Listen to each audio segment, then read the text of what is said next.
Hey guys, welcome back to my channel. Welcome to another video. Today I'm going to be talking about self-sabotage and basically how we self-sabotage our weight loss, why we do it, and I'm also going to be giving you guys some tips and ideas of how you can stop yourself from self-sabotaging so that you can finally lose weight. Self-sabotage is a big thing, and I do think it's something that we all do at least some point in our life. I know I have definitely self-sabotaged a lot, not just like in weight loss but just in life in general. So that's why I feel like it is an important topic to talk about. So that's what today's video is, guys. If you enjoyed today's video or you find it useful in any way, I would really appreciate it if you left a like. And if you haven't already, consider subscribing and join the family here on YouTube. We would love to have you. If you don't know who I am and this is the first video of mine you're watching, hello, my name is Louise. I used to be obese. I weighed 269 pounds and I went on a weight loss journey and I lost 120 pounds, and I basically share my journey here on YouTube. And I share what I've learned, I share my weight loss tips, I share my muscle building journey, my body recomposition, I share what I eat. I basically just share everything here on this channel, and we like videos like this basically, and it's all about self-development as well, not just weight loss, self-development, lifestyle, productivity. That's kind of what this year is going to be about as well. So if you're interested in any of that, then be sure to join the family by subscribing, and then if you click the bell button as well, that turns on all the notifications so you never miss a video. And also leave me a comment down below, tell me about your experiences with self-sabotage, and also let me know whether this video has helped you either understand it a little bit better or give you some tips on how to kind of deal with your own self-sabotaging nature, behaviours, I guess. So I'll give you guys a quick example of what self-sabotaging can look like in your weight loss journey. So it could be everything's going great, you've started changing your habits, you're tracking your calories, you're exercising, you start seeing some progress, and if for some reason you just get the urge to be like, do you know what, forget it, what's the point, and you overeat or you just don't do it, like you start seeing a bit of success and then for whatever reason you feel the need to sabotage it, you feel the need to, or you just do it and you don't even realize that you do it until afterwards. So like you will just overeat. It's like you'll lose weight and you're on track, you've got every reason to keep going, and instead of just keep going you just think, do you know what, I've lost weight, I don't care now. And it's only like you're not at your goal but you're just like, and you overeat, you just order loads of food, or you're just like, do you know what, I'm not going to the gym, I just give up. And like you self-sabotage your weight yourself in those ways. It sometimes can be frustrating because you don't really realize why you do it. So that's why I want to do today's video, because I have been reading, I've been doing a lot of reading recently, and there's been a few things that have stood out to me in the books that I'm reading. So at the minute I've finished listening to it on Audible, and I've been reading the paperback book of it, but it's 101 essays that will change the way you think, by Brianna Wiest. I can never say her last name. And she mentioned things in there as well that links to self-sabotage that I was like, wow, it's just like an epiphany moment. And I just thought, while I was already had the idea of doing self-sabotaging, a video on self-sabotage, it kind of just fit with it and it just stood out to me more.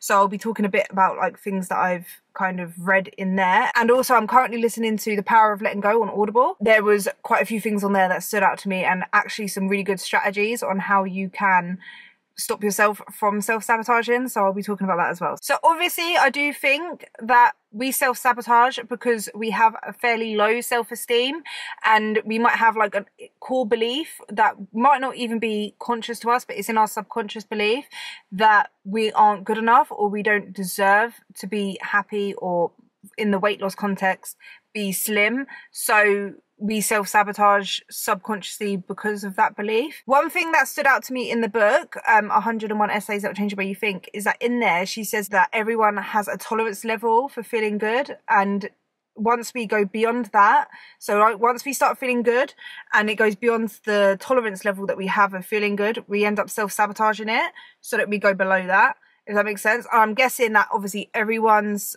tolerance level for feeling good is different, and I do feel like it depends on your self-esteem. If you're always not feeling great, if that makes sense, then your tolerance level to feeling good is going to be low.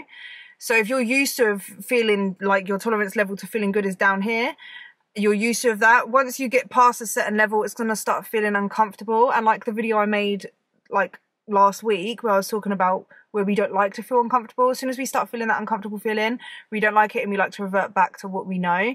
So I do think that's why we self-sabotage and go below that level. And another thing that I found really interesting, and I do think it's true, is in the book she also talks about that we have a likability limit. So we all have a limit of where we feel like we can get to still be liked, and if we go past that, then we will start to become unlikable. For example, like if you're really, really successful, like you want to earn a certain amount of money, but you don't want to earn too much because you know that then you're not likable. Like you start to become, like, people start to view you as like cocky or a show off or just having too much.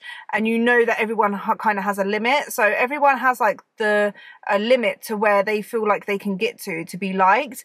And I do feel like a lot of the reason why we self-sabotage our weight loss is because we start seeing success, but we also start seeing other people's attitudes towards us changing, maybe people that we love and we care about.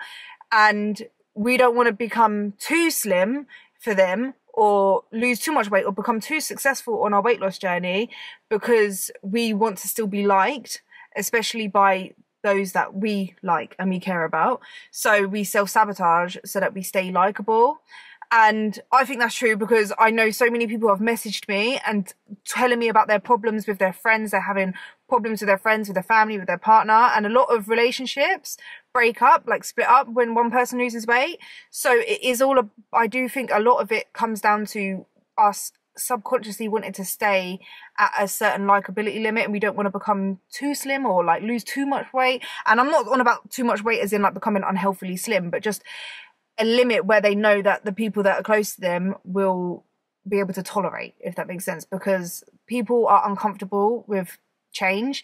And even if that's you changing for the better, a lot of people do find it uncomfortable when they see you getting better and it reflects on them, and when they've not changed or making improvements in their life, and it makes them feel bad. So instead of working on that in themselves, they like to project that onto you, and you will self-sabotage. It's obviously not everyone, but this is just some reasons why people self-sabotage. I feel like it's really interesting. Another reason why I feel like we self-sabotage is because we like to feel comfortable, and losing weight is uncomfortable. So once we get to feeling uncomfortable, we like to go back to the comfort we've known, even if that is something that's not making us happy, but we feel comfortable there. So we get, as soon as we start feeling that uncomfortable feeling, we self-sabotage to then get back to the comfort, even though we know that's not what we want in the long run, and eventually we'll be more uncomfortable if we stay there.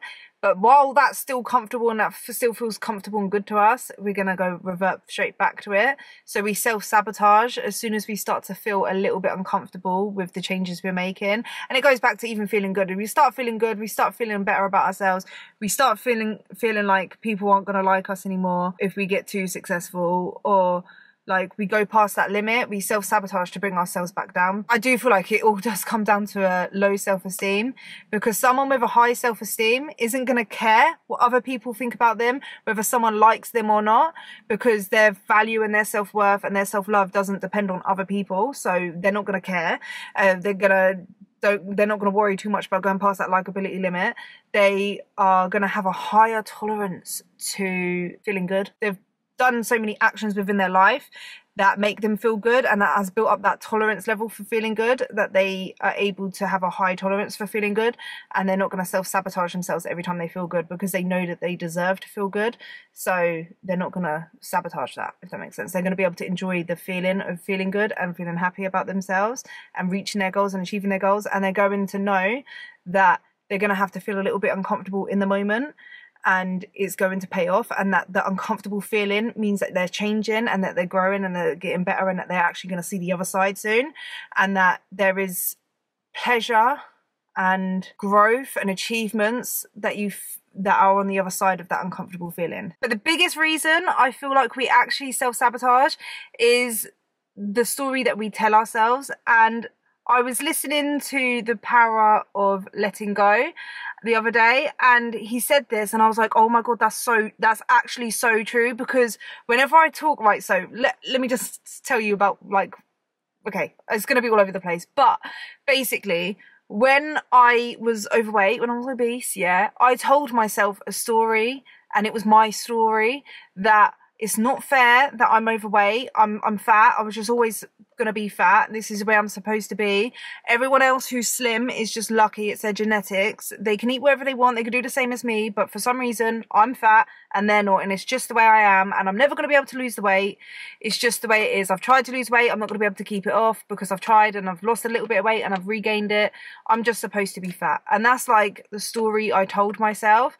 And I just told myself it's not possible to lose all of this weight. Like, I'm just not meant to be slim. That was my story. That was the story that my story that I stood by. Like, I didn't know necessarily that it was my story, but it was just the way I was until I saw my friend and I saw that she'd lost so much weight and she grew up overweight as well. And I was like, well, if she's not meant to be fat and she's lost weight and kept it off, it made me question my own story about myself. And I was like, well, actually, if she can do it, I can lose the weight as well. And maybe I'm not supposed to be fat. Maybe I can actually lose all this weight and I will lose this weight. And it changed the way I thought about my story. Then I lost the weight. It changed, like, I needed to see that to then change my own story, my own perspective. Because every time before that, and I started my weight loss with that story in my head, I always self-sabotaged and I gave up and I went back to gaining weight and being big and I didn't lose the weight and I wasn't successful. And in this book, he basically says that we all tell ourselves stories, and it's not even just one story. We have loads of stories about different things. And he used an example of a woman who basically said, I work so hard, no matter how much I do, I only ever seem to earn up to a certain limit, and I never earn any more than that. It's like I'm cursed with just earning a certain amount. I can never be successful. And then he goes like, it sounds like a story to me. And it came down to her thinking that if she earned too much money, she would no longer fit in the group of people that she felt like she was in, because she looked at politicians and people that earned money as selfish and greedy and all of this stuff. So she mentally held herself back without realizing it by telling herself this story that she's not one of them, that she never will earn that amount of money.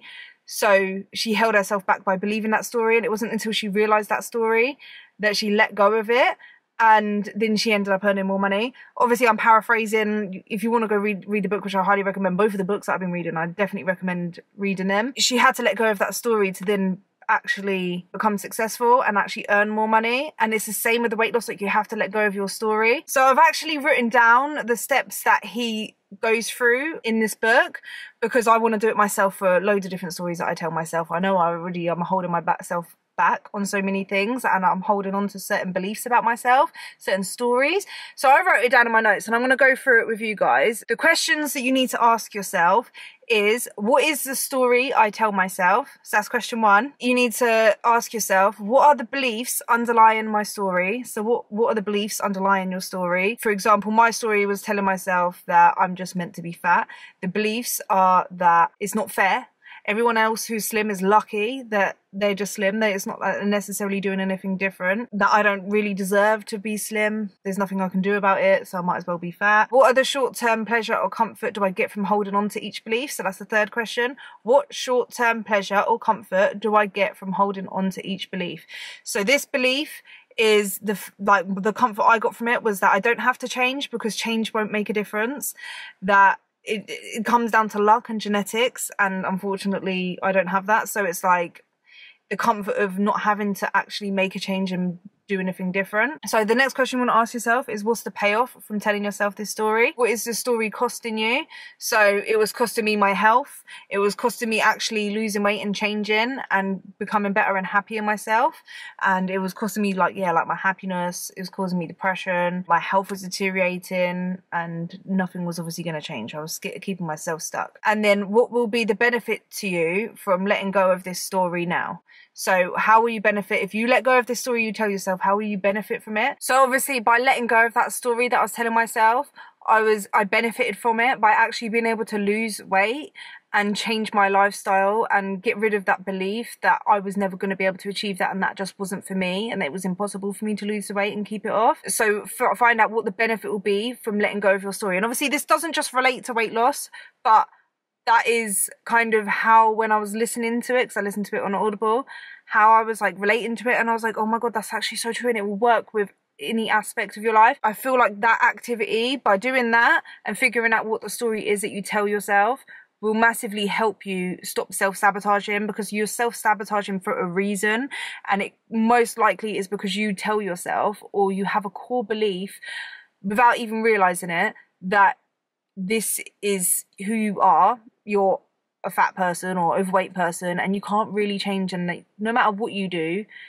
you're always going to regain the weight anyway. Or that maybe you tell yourself a story that you can lose weight for a bit, but then you end up regaining it again and something will happen. Or like, you believe that that's your story, or maybe your story is that you're someone that constantly is trying to lose weight. Maybe you throughout your whole life have been yo-yo dieting and losing weight and gaining weight, and that's almost become your story and your identity. You're someone that loses weight but regains it. You're constantly on this journey of trying to lose weight, when that doesn't have to be the story. You can let go of that and actually be successful and lose the weight and stop self-sabotaging. And self-sabotaging as well is almost like a form of control. We feel like if we feel stressed out or out of control, one way that we know we can regain that control is by self-sabotaging, because we tell ourselves that we're not going to be successful. So when we are feeling out of control, the way we get control back, without really thinking about it, we get the control back by sabotaging ourselves and getting ourselves to the point where we fail. And in a weird way, we feel like we've regained control, because we knew that was going to happen anyway. We knew we were going to fail, so I've got that control back. Whereas like, if you actually push through it, you've got that uncertainty. You don't know whether you're going to fail or not, and you don't know whether you're going to succeed, and that uncertainty can make you feel like you've lost control, because you don't know what the outcome is going to be. And that can be scary. Like, when I started my journey, it was scary not knowing whether I was actually going to be successful or not.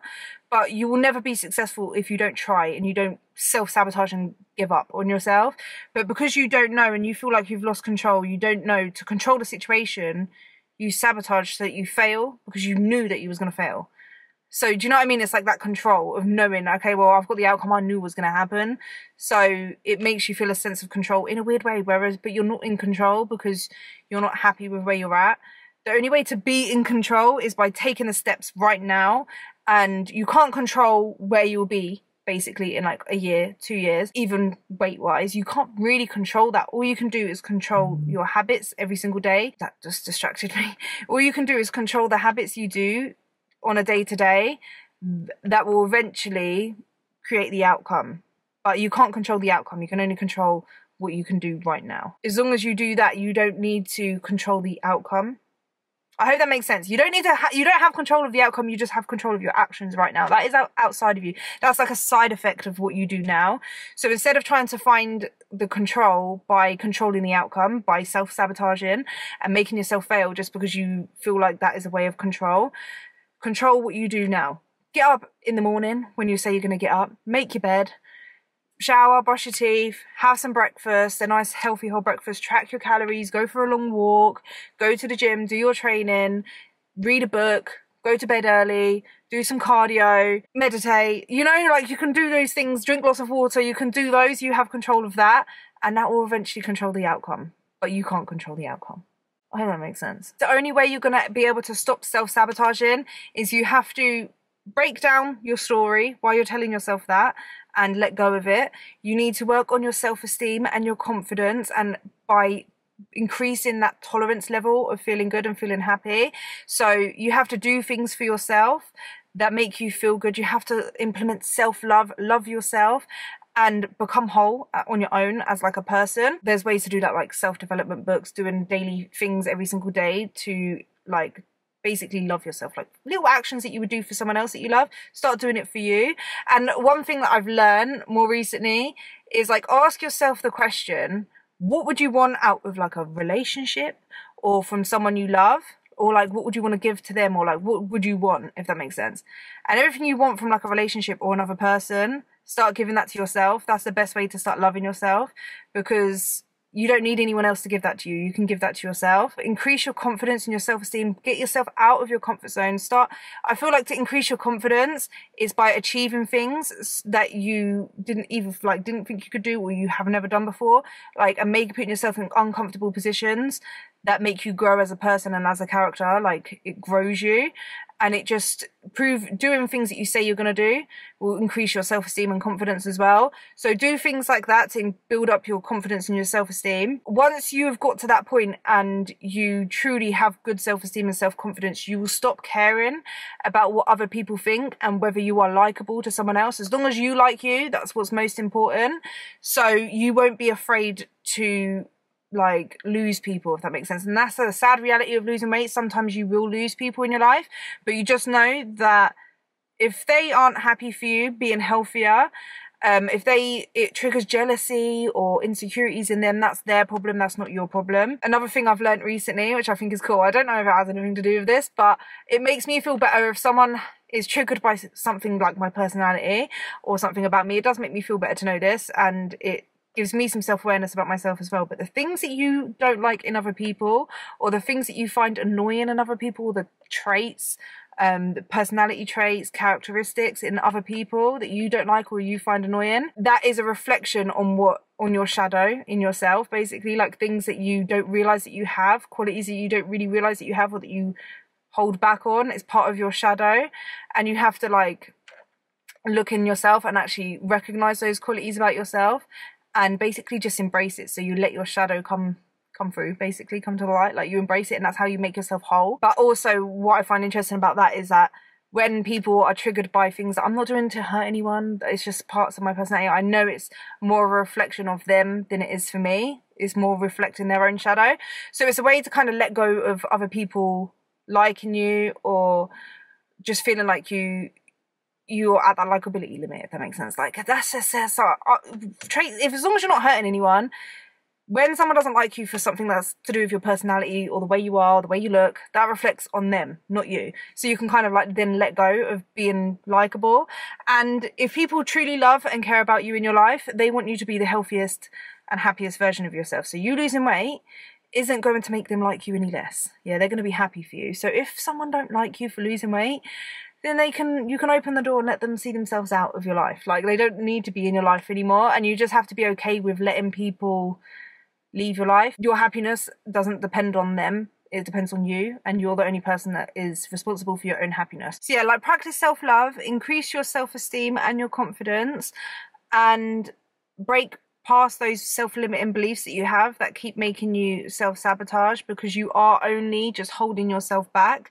And as soon as like you get to them core beliefs, basically, or that story you tell yourself, and kind of let go of it, like you recognize it, understand like its roots, and let go of that and realize that that is just holding you back, then you'll be able to stop self-sabotaging yourself. And yeah, just being okay with being by yourself, if that makes sense, like knowing that you are your own source of like happiness, and that you only want people that want the best for you in your life anyway. So you don't really need to worry about being liked by everyone. And if you lose people, then that's just because they're not supposed to be in your life, and they were there for like a purpose and a chapter of your life, but not like the whole thing. Do you know what I mean? And that's okay. Like, it's okay to outgrow certain people, and especially like you don't ever want to hold yourself back from being healthy, when health is like the most important thing that you can ever give to yourself, just so that you can keep others around you comfortable. Just because you don't want them to feel uncomfortable, to be unhappy, you're putting them before you. You need to always put yourself and your health first, and those that are supposed to be in your life and that are good for you will be in your life regardless.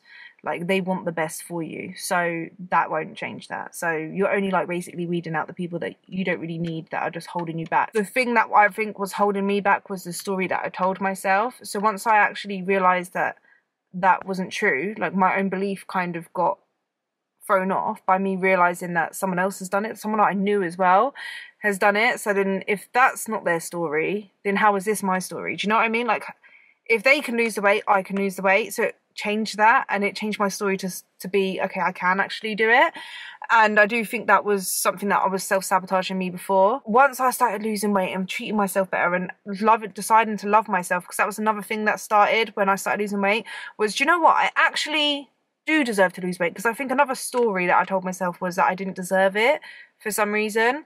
And it got to a point where I was like, do you know what? I don't deserve to feel like this anymore. Like, I deserve to actually be happy. I deserve to be healthy. I deserve to feel good about myself and feel good about the clothes I wear and to be able to just be healthy. Every act that I did when I started to lose weight was coming from a place of self-love. And I think the more I loved myself, the more things I did for myself, the more I went to the gym and did what I said I was going to do. It built up my self-esteem to a point where once I reached a level of feeling good, I didn't want to self-sabotage it because I knew I deserved it. But there has been times, like I'm not gonna lie, on my weight loss journey where I have self-sabotaged myself, but I haven't let it go on for a long time. So there'll be a time like where I'm feeling not great about myself, or someone's done something to me and it's not made me feel good, and out of a moment of, you know, I'm not a perfect person, I'm not like that strong that nothing ever gets to me, that in that moment I've turned to like emotional eating, for example, and I've eaten over my calories, but because I do have that core level of knowing that I deserve to feel good, and that was just a moment and not like, it's not ruined everything. I just pick myself back up and I keep going. Obviously, the emotional eating and stuff is something that we do that does self-sabotage us. And I do think meditation helps, learning how to actually deal with those emotions that cause the eating, learning coping mechanisms for it rather than eating, and actually learning how to sit through your emotions, which I do think meditation is good. So if you want to learn about like meditation and all that kind of stuff, I do think the Power of Now by Eric Cartel, I think that's who writes it. Yeah, The Power of Now. And I haven't finished it, but I have got through some of that. That's a really good book for that as well. So learning how to actually sit through the emotions. So I do think a lot of self-sabotage on your weight loss journey. I know weight loss is a physical thing.